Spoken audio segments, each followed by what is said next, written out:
La te pondrá el cuerpo en diferentes planos.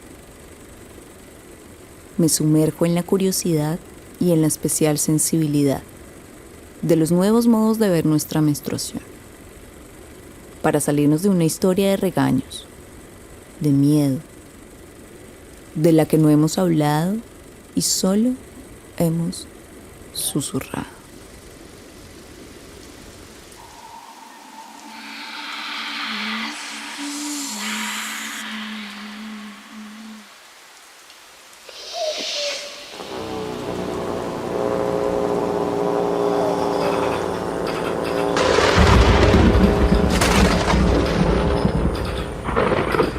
Era una noche oscura, oscura.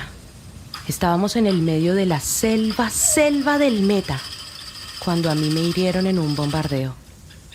Las mujeres estamos bastante agradecidas por darnos el derecho al voto, dejarnos trabajar y meternos en la ambición del sistema capitalista. Gracias a ustedes, ahora podemos gastar más de $100 al año en compra de toallas y tampones para nuestra liberación femenina.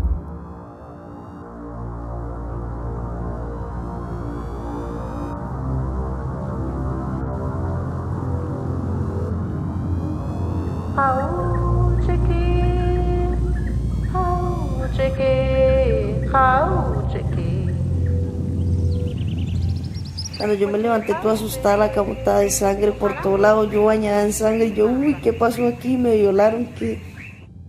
La bestia menstrual ataca de nuevo. Durante mucho tiempo, la religión ha decidido qué debe o no hacer la mujer a causa de su impureza. Yani aslında tüccara veklava zinat yeditin ama jiberku dor peçkirineki aliye zılanda hebu vekiku berigot ho ve dişartın yani eşkere ne dikotun ev heze ho